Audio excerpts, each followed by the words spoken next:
Everybody, welcome back to the Top 5 Show. My name is Chance Brown. I'll be your host for today. I'm excited for today's episode for a couple of reasons. Number one, we're going to kind of take a twist on the topic of teams that we normally don't look at, but also I'm really excited about our guest. I'm going to give you the intro that is on his website, but then I'm going to give you the personal intro as well. So our guest today is Mark Johnson. Mark Johnson is the CEO of JPAR Real Estate. He's the host of Success Superstars, a weekly show that highlights the blueprint of agent success, and the co-founder of Co-Recruit. He's invested decades understanding the inner workings of high-performing real estate companies, managers, teams, and their leaders in major markets across the U.S. He is a veteran. He served in the United States Army. He's a father of 3, a husband. He is super motivating if you follow him on social media, because he's always doing these adventure athlete things and Spartan races and stuff like that. He's got an MBA from California State and a behavioral change certification from the National Association of Sports Medicine. So Mark, say hi to everybody. Hey, Chance, it's super exciting to be on your show, and I'm on the road in Austin, Texas today in a temporary office, so my lighting's a little off, but I'm super excited to spend some time with you and your amazing audience. Me too. So the personal intro here is that once upon a time, I was a baby real estate agent, and I was, doing okay. I was kind of starting to build a business. Well, let me rephrase that. I was not starting to build a business at all. What I was doing was closing transactions. Right. And I knew that I needed help. I happened to go to an event and sign up for real estate coaching. And Mark was my very first real estate coach and really taught me how to build the business side of being a realtor. So this goes way back in the Wayback Machine to having Mark on today, which is just kind of exciting to bring it around full circle. Yeah, it's super exciting to come back in full circle, and congratulations on your success. I mean, you have built an amazing organization, and I'm just super proud of everything that you've accomplished. Yeah, and it all started, 12 years-ish ago. Yeah, about 12 years ago. I remember it to this day. Yeah. Yeah. So excited to have you here. So we're going to take a little bit different spin on the topic of teams today. So we have in past episodes talked about the systems and processes you need to set up a team, the reasons why you set up a team. But today we're going to flip it around and talk about the things not to do when you have a team. So we're going to talk about the top 5 things that kill teams, right? Yeah. So let's get into it. Let's do it. I mean, some of your audience, maybe they've already started a team and they're now questioning that choice. Maybe they already have a high-performing team, but they want to take it to the next level. And maybe they're just thinking about starting one. And so we know, Chance, that there's a couple things where teams go wrong. First, starting a team too early. Second, starting a team for the wrong reasons. Starting a team without a straightforward, compelling value offering. Starting a team with no or poorly written agreements. And finally, letting your team and your own performance get stagnant. Now, the most successful teams we know, like yourself, run the firm like a CEO. And so I'm sure you and the audience can relate to each and every one of those. Maybe we could dig into those into a little bit more detail. Absolutely. So let's talk about the starting too early, because I think that this is one of those questions where I think on one hand, it's fashionable to have a team, right? And so everybody who comes in sees this team doing this or that team doing that, and they want to be a team.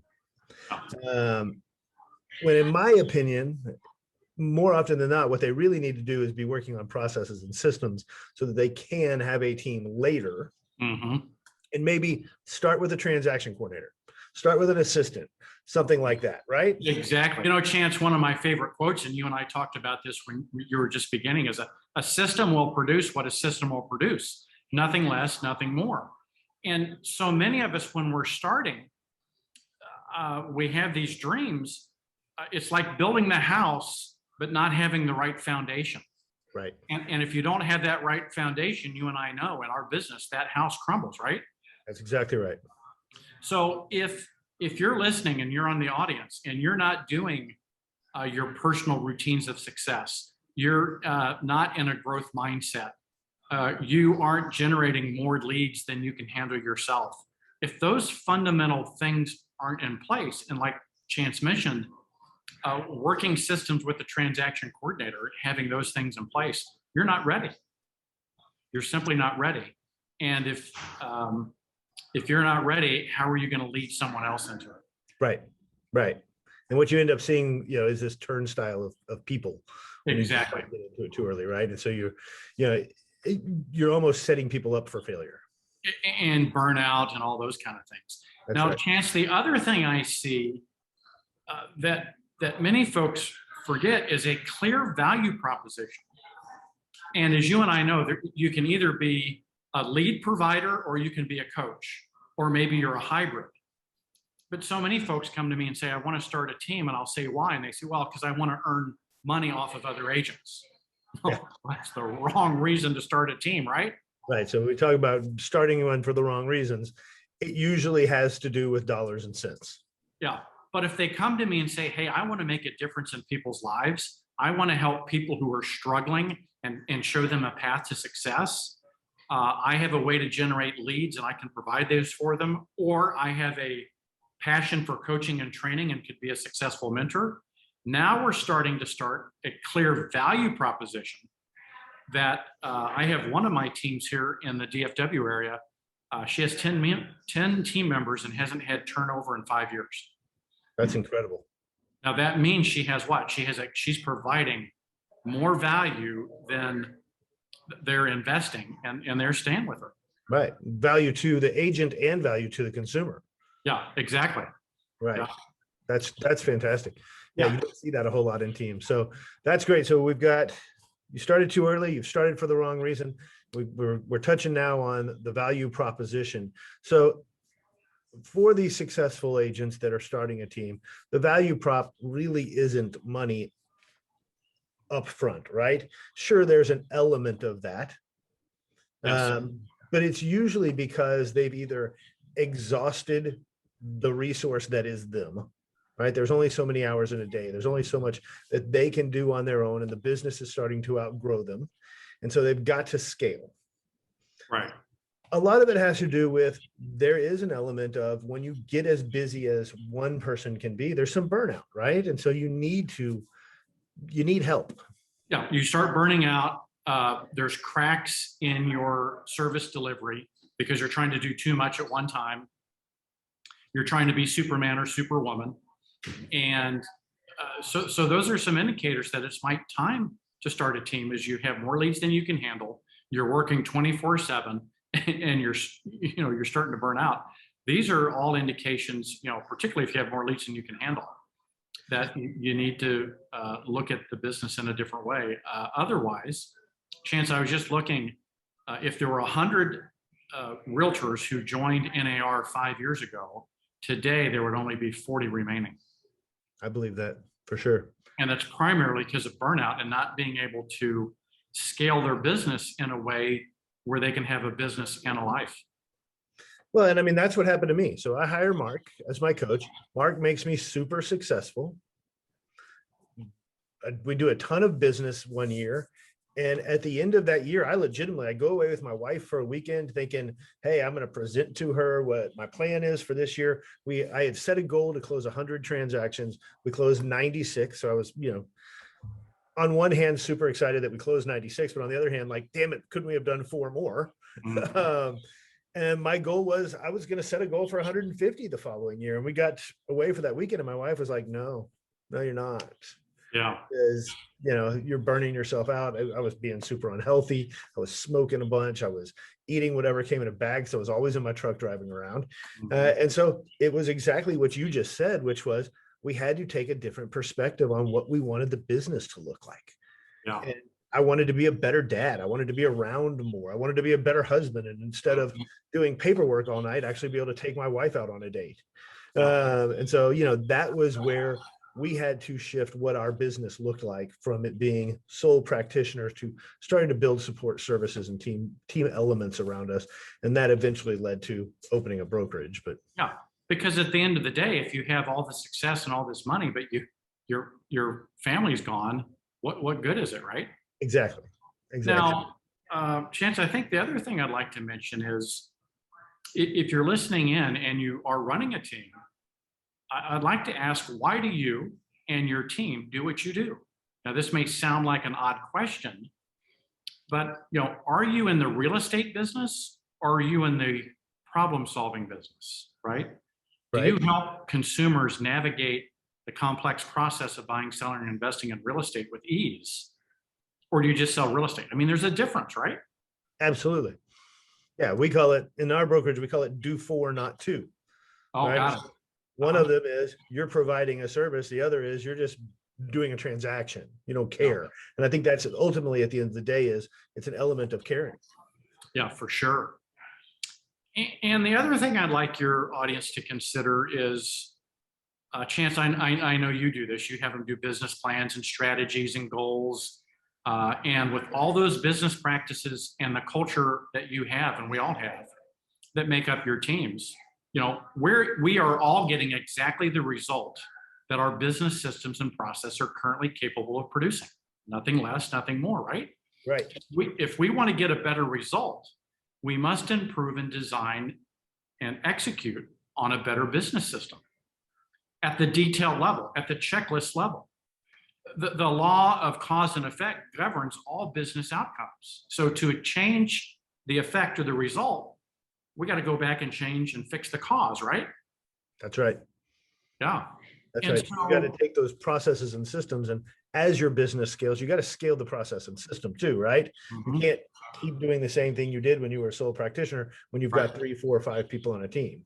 Right. And some of us just aren't equipped to do that. And that's where you come in, like the assistant or the transaction coordinator who has those skills to help you put the checklist, the processes in place. Because like you and I, we're more natural salespeople and out there doing things. Checklists don't come naturally to us. But when we hire someone who can shore up, I don't want to call it a weakness, but shore up that strength that we don't have, now we have synergy.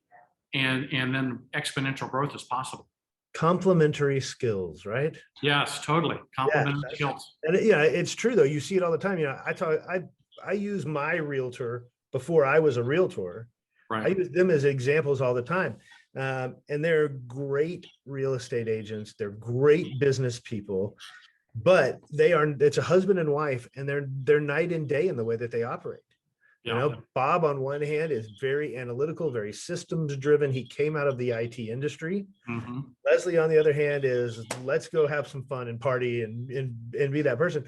But together, I mean, they're an unstoppable force. Well, and that's one of the other reasons teams fail is that the team leader hires people just like them, right? Not complement. See, if I went out and hired, like you and I, we're complementary in terms of our extroversion, our ability to recruit and talk to people, and that's great. But we wouldn't have that complementary operations versus front end and back end of the house. We need to hire someone for us that can run the back end of the house. Because in my case, while I have strengths in that area, it's not a towering strength. Right. And when you put those two together, now you have this powerhouse. But if I went out and hired a bunch of people like me, it would be, there'd be lots of great ideas, but nothing would ever get done, right? Nothing would ever get done, and we'd be coming up with all kinds of stuff. Right. It would be like, Chance, I didn't know this, but I happened to stop in Killeen, Texas yesterday, and the hotel I checked in, the Texas Clown Association was having their annual convention. And the lobby was full of clowns. And I said, whoa, wait a minute. You walk in and you're like, hey, wait a second, I'm dreaming, right?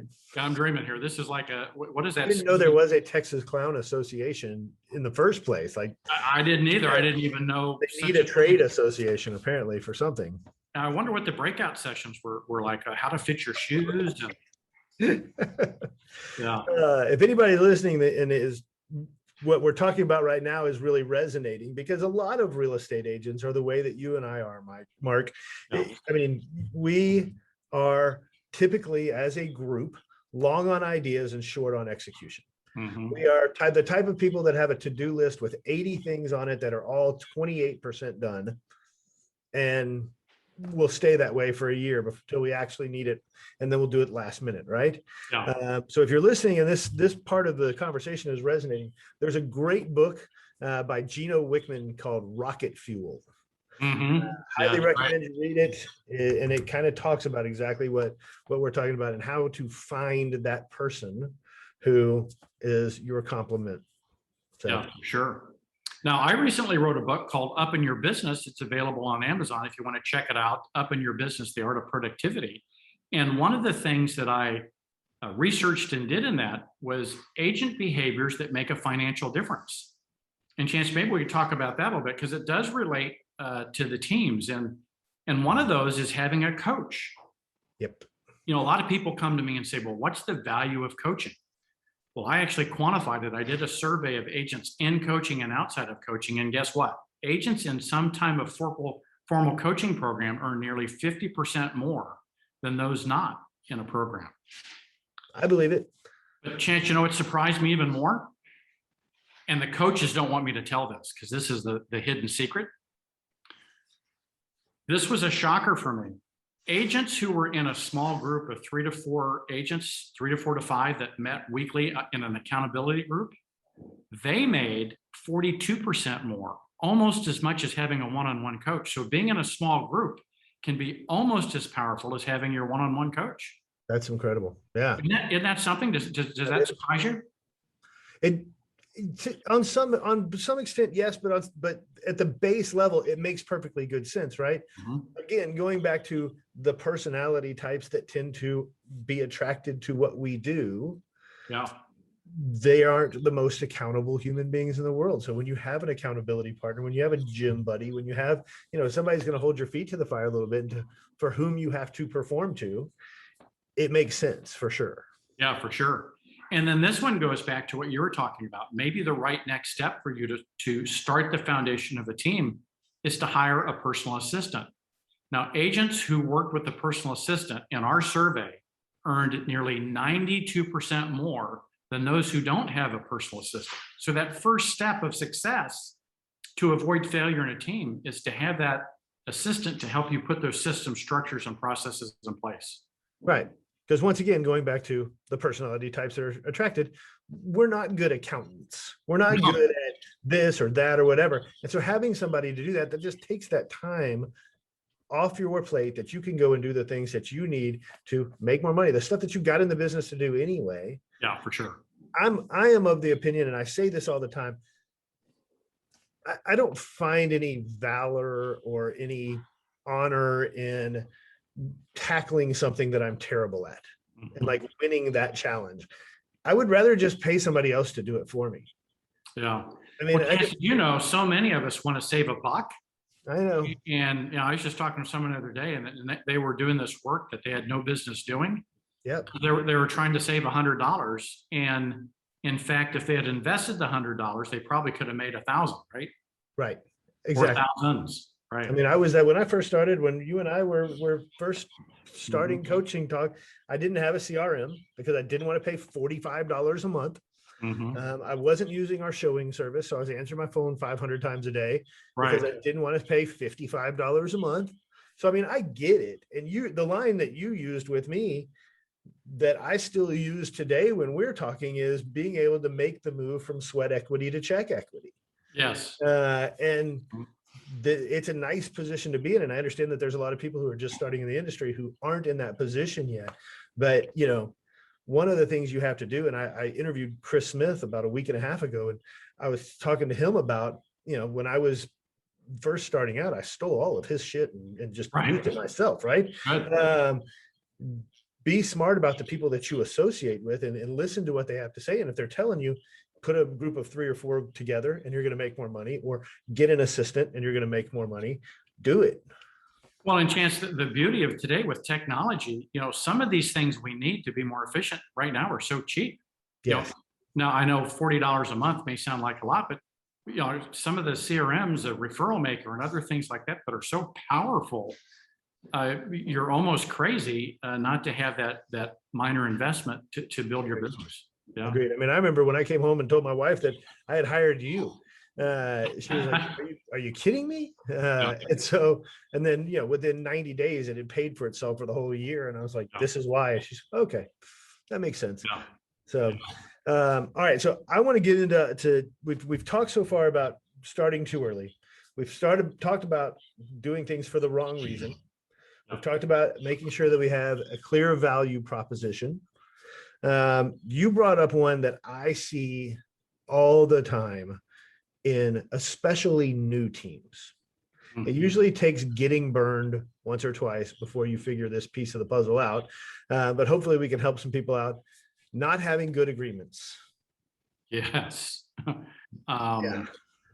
We just we have a team leader panel that we do each month with all of our senior team leaders, and they share, best practices and struggles, and we get real with each other. It's not just fluff, right? And Right. so one of them we had basically share a team member had left, and the agreement was very poor, and he described what that was like, and it was painful for both of them. And what could have been an amiable relationship post breaking up became very antagonistic, and it didn't have to be that way if the agreement was clear. Right. Yeah, and So so so many of us, we enter into relationships thinking everything's going to be perfect. This is going to be the greatest thing, and nothing's ever going to go wrong. And so sometimes we enter into these things and we don't even do an agreement. Or if we do an agreement, it's not very well thought through. And we have team agreements all over the industry. It's not, there's no shortage of content. You just have to make the effort to reach out and get some of these sample agreements. yeah. So would you recommend that that's just a reach out to other team leaders inside the brokerage? Is that a reach out, in a Facebook group? Is that a hire an attorney? What are your thoughts on that? Yeah, I think all of those are great. The one thing with an attorney, because they don't necessarily know our industry, if you do hire an attorney, that's great. Many of ours have. But then what they do is they share it with other team leaders who have experience that they know, like, and trust, and they get another set of eyes on it. Gotcha.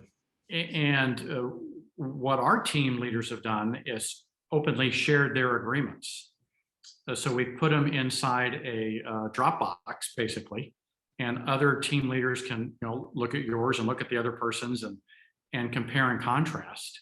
And that's been super, super helpful. Okay. Very good. So let's talk about the types. I mean, we need a hiring roles and responsibilities. We need, just like you're an HR department, right? Well, yeah. So a lot of it depends on, first you have to decide what type of team are you going to be. Are you going to be a lead provider? And is your value proposition generating and providing leads? Or are you going to be a coach and a trainer and mentor? Both of those models can be work and very effective, but the structure you may have could be very different. And even more, are you going to have buyer's agents or not? I call her a team, even though she has no agents. All of her team members are administrative people, marketing, transaction coordination. And she's decided that her strength is not managing and leading agents, and she wants to have more control. And so her team is very centralized with employees that allows her to basically do everything customer facing, and she does nothing after that. The team handles all that for her. Gotcha. Okay. So it's first you got to decide who do you want to be when you grow up, and then your structure will be unique to that type. Because I mean, when we see trouble with teams when it comes to agreements, it's always when there's a problem. It's it's usually separation, or termination, and that's when the problems come up. And it's never, oh hey, I want to hire you, but here's what this agreement, and everybody's like, no, I'm not going to do that. Yeah. It's I don't know if you remember this this quote. One of my quotes is, "It's not a problem till it's a problem." That's right. It's not a problem. At least, I mean, yeah. But then once it's a problem, I deal, unfortunately, with more team disputes than I care to, that are all easily solved with the right agreement if you just have a little proactive forethought in your agreement. Yeah. And make your expectations clear. it's just not that difficult. But we're moving so fast. We want to get everything done, and we're excited because we finally found someone who we think's a match. And then, 2 years later, it's a problem when it's a problem. Right. And you Yeah. learn the hard way. And then once you've learned it the hard way, hopefully you can recover, and then you grow and get better. We Yep. can short circuit that for you just with this conversation right here. Yeah, I mean, to me, if they fit your team core values and you've got a solid agreement in place, that's going to probably put out 90% of the fires. Absolutely. Yep. Yep. All right. So then last on our list, and this is a good one because it's not just for teams, but any agent really, is letting your business get stagnant. Yeah, for sure. And it's so easy for us to get complacent, right? It is, Um, especially when times are good. Like, at this recording right now, we're in the middle of one of the hottest markets in the history of real estate. Most people are making more money than they've made in a long, long time. So it's real easy to rest on our laurels and not do the daily discipline stuff. yeah. Now this market may be a little different because it is harder. I mean, I think everyone is working harder For sure. than they ever had to earn that same or more amount of money. But to your point, it's so easy to get into, well, that's enough. I'm just going to get by. That's probably a whole different podcast on that. But, when you're leading other people, typically people don't want to be associated with a leader who's kind of average. They want to see we're moving forward. We have a vision. We're going to go solve a problem in the world. And versus, okay, let's just do the same old thing every day. Right. Yep, that's right. I mean, at least, yeah, I think this goes back to, and we could take this and run and have a separate podcast on it if we wanted to, is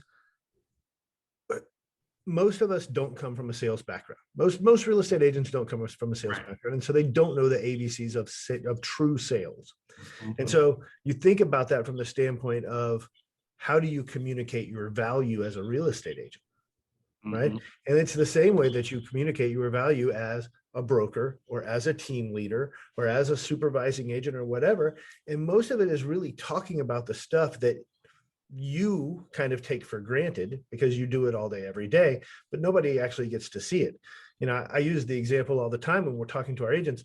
The perception in the world is the real estate agent goes and opens the door, and then they get in their fancy car and they go to happy hour with their friends.